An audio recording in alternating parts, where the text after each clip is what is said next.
अगर आप भी चाहते हैं कि डीजे बालकृष्ण म्यूजिक के ऑडियो वीडियो सबसे पहले आप तक पहुंचे, तो लाल बटन दबाकर चैनल को सब्सक्राइब जरूर कीजिए और हाँ, बेल आइकन को दबाना ना भूलें। पवित्र भूमि मिथिला नगरिया, मिथिला नगरिया हमरो कहाँ लेने जाय छै रे कहरिया, हमरो कहाँ लेने जाय छै रे कहरिया। एहन पवित्र भूमि मिथिला नगरिया, मिथिला नगरिया हमरो कहाँ लेने जाय छै रे कहरिया, हमरो कहाँ लेने जाय छै रे कहरिया।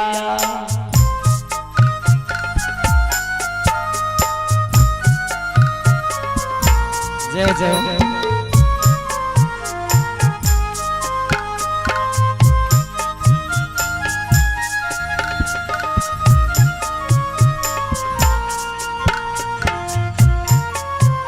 क्या बात है।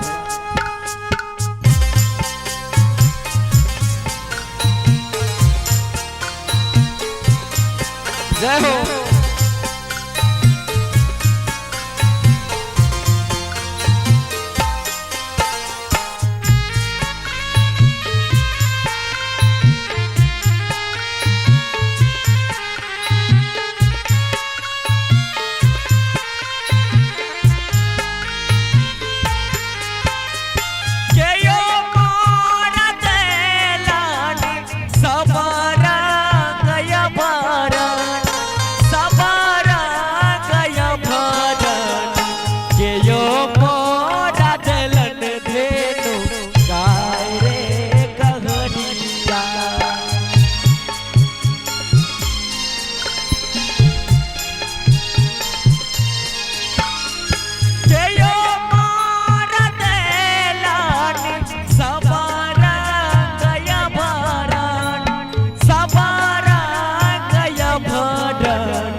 एहन पवित्र भूमि मिथिला नगरिया मिथिला नगरिया हमरो काले जाय छै रे कहरिया हमरो काले जाय छै रे कहरिया हमरो काले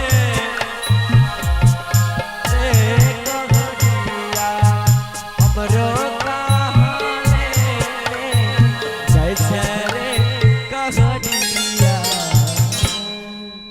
बोल